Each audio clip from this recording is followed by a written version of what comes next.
আস্তে আস্তে করে কেটে কেটে মাথার এই এরকম কেটে যেন মোরগ লড়াই লাগে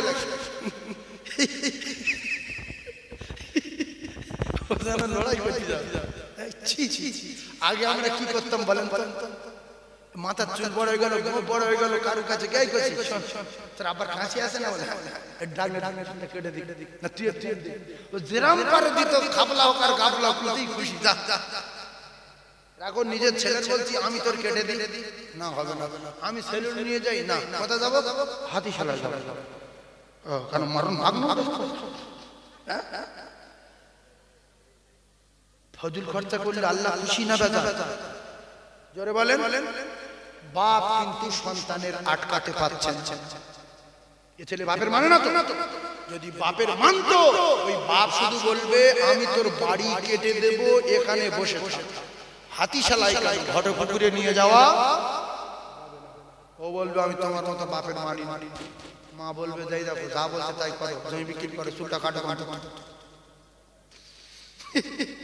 বলছে জমিটা বিক্রি করে চুলটা কাটো কাটো। ভাইজান আমার নদীরা, এরপরে মাথায় আবার ওই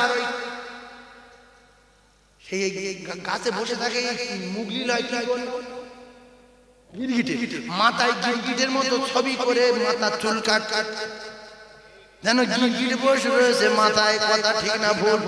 ও মুসলমানেরা, একে জামানা রে, চারিদিকে নেড়া করে উপরে চুল কাটতে 2500 আর উপরে চুল কাটতে 3000, বাদি চুল কাটা শেষ গাঁজা খাচ্ছে। বিয়ে পাস করলে বলে বিয়ে পাস করলে বলে এমএ কমপ্লিট করেছি, বিয়ে পাস করলে এমএ পাস করলে তো জ্ঞান আলাদা হয়। এখনকার পাশিয়ার গুলো লক্ষ্য করে দেখে, বিয়ে পাস করে ছেঁড়া শুট করতে, বিয়ে পাস করে আপনার কিনা আন্ডারপ্যান্ট পরে ঘুরছে। আসে না এত শিক্ষিত ছেলে আন্ডারপ্যান্ট পরে এক্সারসাইজ গেঞ্জি গায়ে দিয়ে ওইভাবে মার্কেটে ঘুরছে, বাজারে ঘুরছে। আল্লাহর কসম, মুসলমানের ঘরে জন্ম নিয়ে হাঁটুর কাপড় তলা, হাঁটুর কাপড় তলা কি জোরে বলে, নাভি থেকে হাঁটু নিচে পর্যন্ত একটা জ্ঞানী গম্ভীর আন্ডারপ্যান্ট। এই দেখে দেখে কিছু মেয়েও আন্ডারপ্যান্ট ধরেছে। কথা ঠিক বলছেন? চলেন আমার সঙ্গে, যদি বিশ্বাস হয় আমি দেখাবো। লক্ষ লক্ষ টাকার বাড়ি, বিরাট বাড়ি, অনেক দামি গাড়ি, কিন্তু মেয়ে ছেলে আন্ডারপ্যান্ট পরে এক্সারসাইজ গেঞ্জি গায়ে দিয়ে ঘুরছে। আমি ভাবি যে আল্লাহর বেদখানে কাপড় যদি এর বাপের জুটতো, অন্তত হাঁটুটা ঢাকা পড়লে একটু ভালো লাগতো, হাঁটু ঢাকা পড়লে আমাদের একটু ভালো। এই জ্ঞান অর্জন হচ্ছে আখেরি জামানায়। তাই আমরা মুসলমান দেখা দেখি আমাদের গিন্নিগুলো তুলে দিয়েছি, তোরা লে টাকা দে, শরীরটা খারাপ, টাকা ইনকাম করতে পারি না, গিন্নির সঙ্গে সুদের ব্যবসা কর, আর মাঝে মাঝে টাকা চাইছে টাকা দিবি।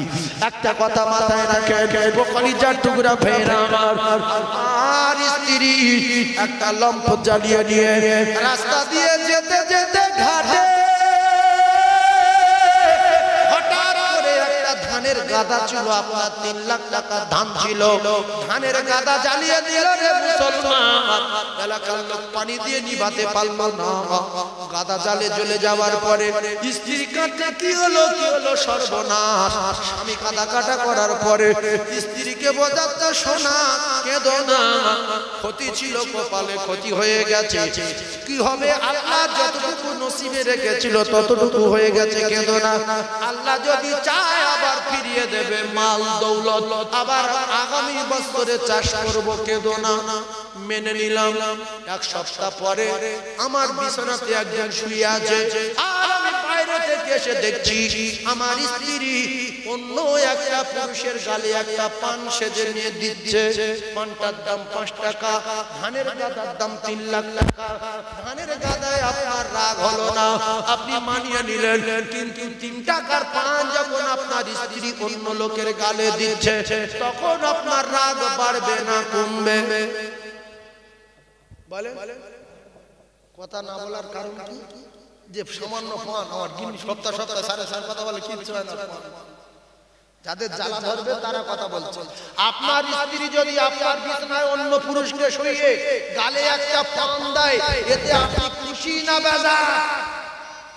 বেজার। তাহলে 3 লক্ষ টাকা ধান পড়ে পড়ে গেলে সহ্য করব, কিন্তু 5 টাকার পান যদি ঘাড়ের গালে পুড়ে দাও সহ্য করা। তাহলে আপনি কি করে সহ্য করছেন? একটা পরপুরুষ আপনার বাড়ি এসে সপ্তাহে সপ্তাহে আপনার গিন্নির সঙ্গে আলোচনা করে, আপনি সহ্য করছেন কি করে? না হুজুর সে তো টাকা দেয়। সে কি দেয়? টাকা দেয়। টাকাটা ফাউ দেয় না, মাঝে মাঝে দেয়, আস্তে আস্তে করে দিয়ে দিতে হয়।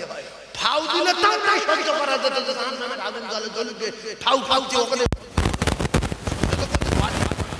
ফাউ দিলে একটা শাস্তি ফিরিয়ে দিতে হয়, না দিলে আবার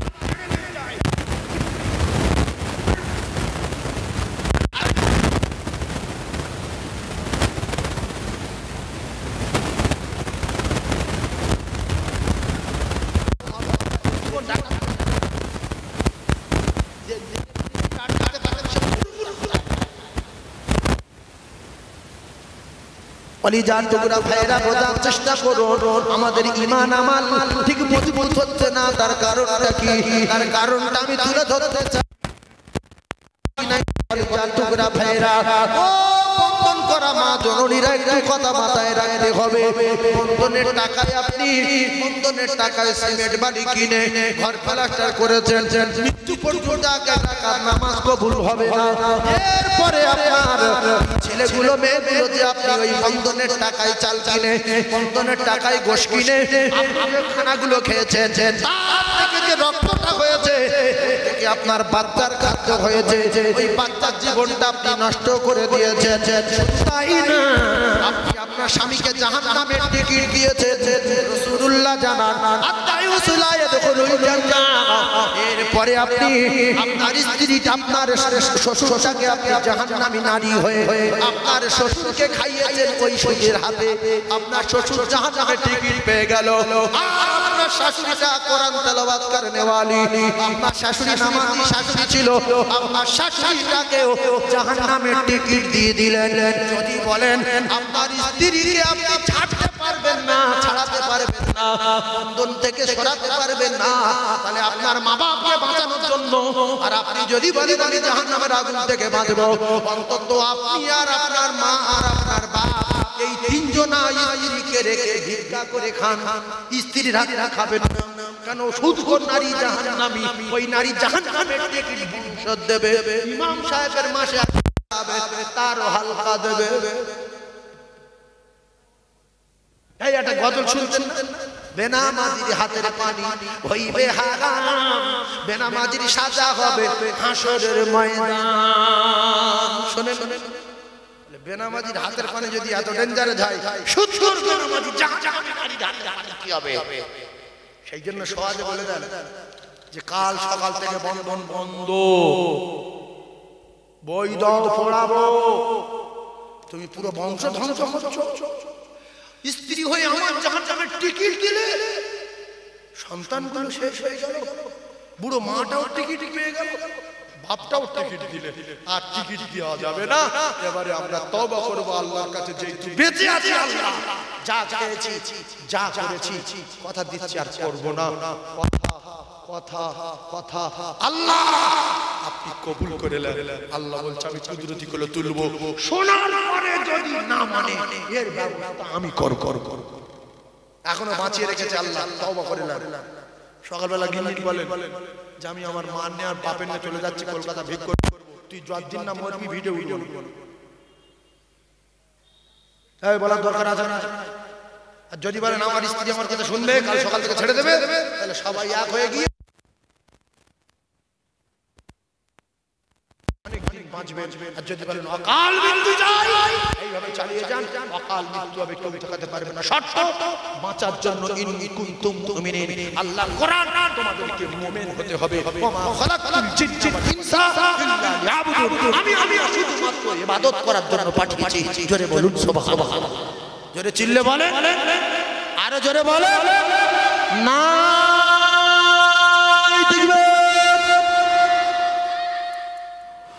ওই আরশ পাকের তারা খসে, ওই আরশ পাকের তারা খসে নেমে এসেছে, আর আল্লাহ তাআলা, আর আল্লাহ আল্লাহ তাআলা রহমতের দুয়ার খুলেছে আল্লাহ তাআলা রহমতের দুয়ার খুলেছে আসিবেন নবী দুনিয়াতে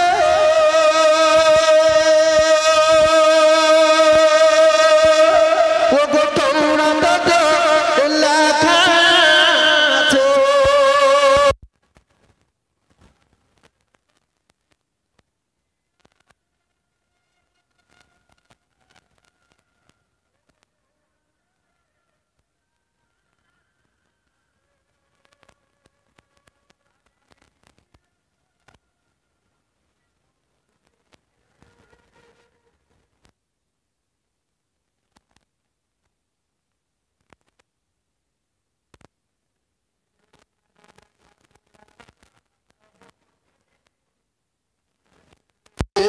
ওই মা বাবার কথা মতো যেজন চলে না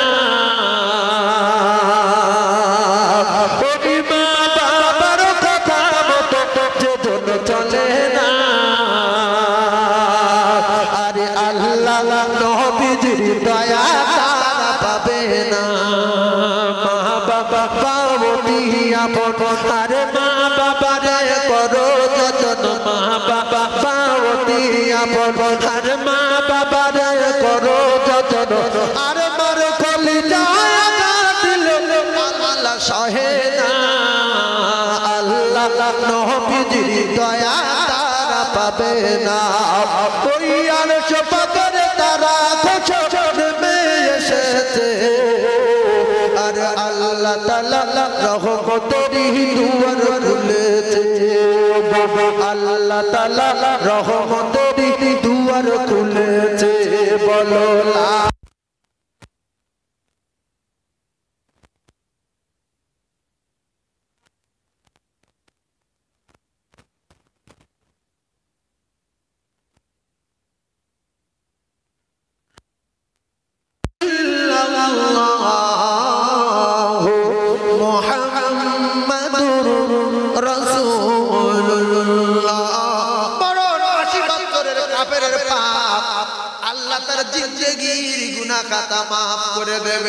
যদি কলেমাতে একটু ভক্তি ভরে আর বিশ্বাস করে পড়ে লাই তাই যদি বলেন আমরা পেব না তাহলে আপনাদের কলেমা পড়ার দরকার নাই যারা আছেন গুনাহগার আল্লাহ রাসূল বলেছেন গুনাহগারে কলেমা পড়লে আল্লাহ তার গুনাহ মাসুম করে দেয় কিছু মানুষ নিষ্পাপ বলে জবান বন্ধ করে বসে আছে বলে না আরো একবার সুযোগ দেওয়া হচ্ছে যদি গুনাহগার কেউ থাকে কলেমা পড়ে লা ইলাহা ইল্লাল্লাহ ইলাহা ইল্লাল্লাহ